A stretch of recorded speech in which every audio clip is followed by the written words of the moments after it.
Hello मित्रांनो, माझे नाव शिखा आहे. मी कॉलेज करते आणि 19 वर्षे वयाची आहे.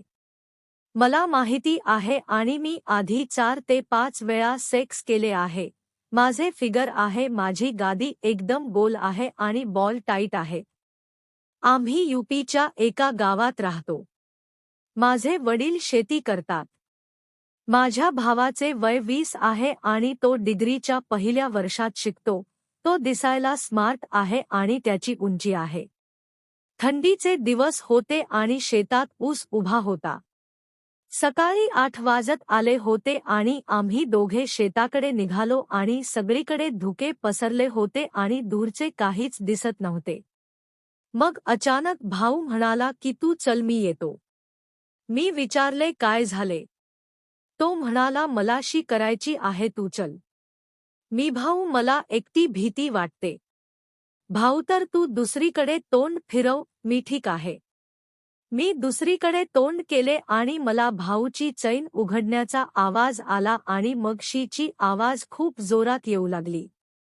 मग मी हळूच मागे तोंड करून पाहिले तर मला काही दिसले नाही. मला काहीतरी होत होते. मग मी ठिडी बाजूला होऊन मागे बघितले तर माझे डोळे फाटून राहिले, कारण मला भाऊचा अर्धा केल दिसला. काय होता त्याचा? मी तर घाबरलेच. तो पाहून कमीत कमी 6 इंच असेल आणि जाड तर बाप रे बाप. मग मी विचार केला की हा आता एवढा मोठा आहे तर उभा राहिल्यावर गाढवासारखा मोठा होत असेल. मग माझ्या पपईला खाज सुटली आणि पाणी निघाले. इतक्यात भावाने मला पाहिले आणि मी घाबरले आणि मग चालू लागले.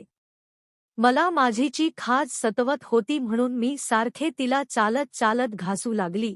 भाऊ हे सर्व पाहत होता आणि तो मला वेगळ्या नजरेने पाहत होता. मग आम्ही पिकांची माहिती घेऊन घरी आलो.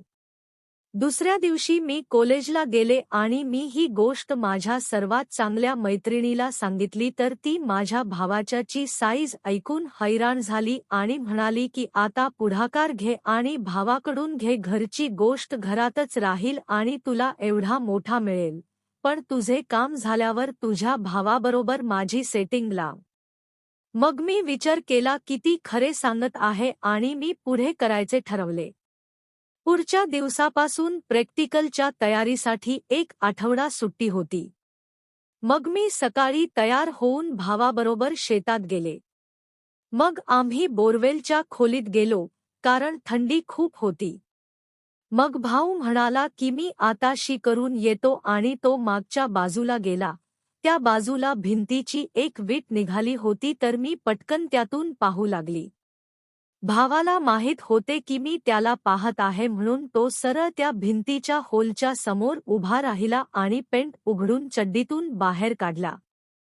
मग त्याने हळूच थोडे भिंतीच्या हॉलकडे पाहिले आणि त्याचा पकडून हलवू लागला तर हळूहळू मोठा होऊ लागला आणि पूर्ण कडक झाला. वाह, काय होता त्याचा!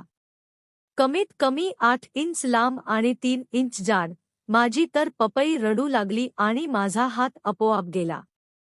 मग मी माझा हात माझ्या सलवारीतून आत टाकला आणि बोट फिरवू लागले. भाऊ पण जोरात मारू लागला आणि अचानक माझ्या कानात त्याचा आवाज आला. तो शिखा शिखा करून हलवत होता. मी तर हैराण झाले की माझा भावाला पण मला करायचं आहे आणि आता तो पाणी सोडणार होता. त्याने जोरात शोध मारले आणि त्याच्या पाणी पिचकारी 5 फूट दूर गेली. त्याने अर्धा कप पाणी सोडले असेल हे पाहून माझे पण पाणी निघाले. मग काही वेळाने भाऊ आला आणि बोलत बोलत माझे बॉल बघू लागला. मग आम्ही बसलो. आमचे पेरूचे झाड होते आणि तेव्हा पेरू लागले होते तर मी म्हणाले की भाऊ, मला पेरू खायचे आहेत. तर तो म्हणला की स्वतः तोडून घे. तर मी स्वतः पेरू तोडू लागली पण ते उंच होते आणि माझा हात पोचत नव्हता म्हणून मला एक युक्ती सुचली.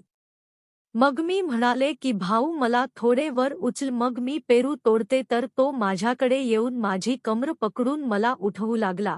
माझा हात पोचत तर होता, तरी मी भावाला म्हणाले आणखी वर उचल. मग त्याने यावेळी मला खाली ठेवून गादीच्या खालून उचलले आणि वर केले. जशी माझी त्याच्या जवळ आली मला त्याचा लागू लागला. मला तर खूप मजा येऊ लागली. मग त्याने मला वर उचलले आणि त्याच्या तोंडापाशी माझी गादी आणली. त्याचे गरम श्वास मी अनुभव करत होते. मग मला अचानक काही ओले ओले वाटले, कारण तो त्याची जीभ माझ्या गादीवर फिरवत होता. माझी पाझरू लागली.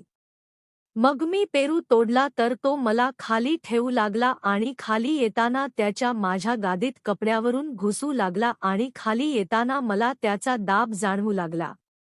खरं सांगू, जर त्या दिवशी पेंटी घातली नसती तर त्याचा माझ्या गादीत घुसला असता. मग आम्ही घरी आलो. तो पूर्ण दिवस मला घुरत राहिला आणि दुसऱ्या दिवशी सकाळी कॉलेजला गेला. जेव्हा संध्याकाळी तो आला तेव्हा मी त्याला परत शेतात जायचे सांगितले. 5 वाजले होते आणि हवामान चांगले नव्हते. आमचे शेत घरापासून थोडेच दूर होते आणि आम्ही चालू लागलो. थोड्या वेळाने पाऊस सुरू झाला. थंडीचे दिवस होते आणि आम्ही दोघे भिजून गेलो. मग आम्ही धावत आमच्या ट्यूबवेलच्या खोलीत गेलो आणि आत बसलो. मला भिजल्यामुळे खूप थंडी वाजू लागली म्हणून मी म्हणाले की भाऊ, ती लाकडे घेऊन शेकोटी कर ना. त्याने ती केली. मला थोडा आराम झाला. रात्रीचे 7 वाजले होते आणि पाऊस चालूच होता. पप्पांचा फोन आला आणि ते म्हणाले की पाऊस येत आहे आणि आज रात्री तुम्ही तिथेच थांबा. माझ्या डोक्यात झटकन एक प्लान आला. मग मी भावाला सांगितले तर तो पावसातून पेरू घेऊन आला आणि शर्ट काढून शेकोटी जवळ जाऊन बसला. माझे कापले आगीमुळे वाळले होते. तेथे एक पलंग होता, एक गादी होती आणि चादर पण होती. मग आम्ही पलंगावर झोपायचे ठरवले. भावाने गादी टाकली आणि आम्ही झोपू लागलो. पलंग लहान होता त्यामुळे आम्ही चिटकून झोपलो. भावाची पेंट ओली होती आणि मला थंडी वाजू लागली. मी भावाला पेंट काढायला सांगितले आणि त्याने लगेच काढली. आता तो फक्त अंडरवियर घालून होता. मग मी झोपू लागले. नंतर 1 तासाने मला माझ्या कमरेवर भावाचा हात जाणवला, पण मी झोपून राहिले. नंतर भावाचा हात माझ्या पोटाकडे आला. मला हेच पाहिजे होते आणि मी गप्प राहिली. आता त्याचा हात माझ्या बॉलकडे येऊ लागला. त्याने हळूच बॉलवर हात ठेवला. मला माझ्या गादीत काही लागू लागले आणि माझे श्वास वाढू लागले, कारण तो त्याचा केल होता. आता त्याचा माझ्या फटीत गेला आणि मी गप्प पडून राहिले. त्याने हात खाली घेऊन माझी सलवार उघडली. मग त्याने हळूच माझी सलवार काढली आणि खाली करू लागला. सगळीकडे अंधार होता. त्याने माझी सलवार गुडघ्यापर्यंत काढली आणि माझ्या पेंटीवर हात फिरवू लागला. मग त्याने त्याचा हात पेंटीत टाकला आणि खाली करू लागला. आता त्याने पेंटी गुडघ्यापर्यंत उतरवली. मग त्याने त्याचा माझ्या गादीला लावला. मी गप्प पडून राहिले. मग त्याने त्याचा एक हात पपईवर ठेवला आणि कुरवाळू लागला. माझी पाणी सोडत होती. त्याचा पूर्ण हात भिजला. आता त्याला समजले होते की मी जागी आहे आणि त्याने त्याचा गादीत घुसवला आणि फिरवू लागला. माझ्या तोंडून उम्म निघाले आणि मग मी माझी गादी थोडी मागे केली जेणेकरून त्याचा माझ्या पपईत सरळ जाईल. आता तो हळूच माझे बॉल दाबू लागला आणि त्याने हळूच त्याचा माझ्यात घुसवला आणि माझ्या तोंडून आछ निघाले. त्याचा मोठा होता आणि मला दुखू लागले होते. मग त्याने हळूहळू आत टाकणे चालू ठेवले आणि मी आवाज करू लागले. आता मला सहन होत नव्हते म्हणून मी माझा हात मागे घेऊन त्याच्यावर ठेवला आणि त्याला मला मजा येऊ लागली. थांबवले. त्याचा स्पर्श करून विचार करू लागले की एवढा मोठा माझ्यात गेलाच कसा. आता तो पण मागेपुढे करू लागला. आता मला मजा येऊ लागली. मी माझा हात त्याच्या गादीवर ठेवून त्याला दाबू लागली आणि ऐई माझे श्वास थांबले आणि डोळ्यातून अश्रू आले.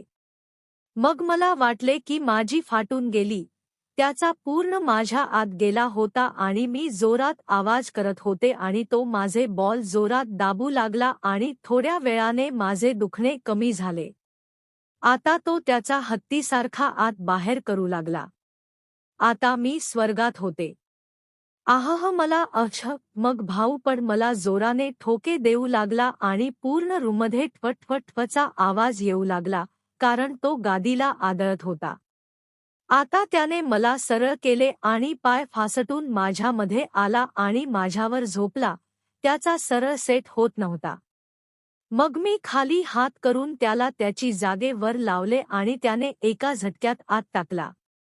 आई भाऊ, हळू जरा, पण तो जोरात ठोके देऊ लागला आणि माझे पाय आपोआप वर गेले.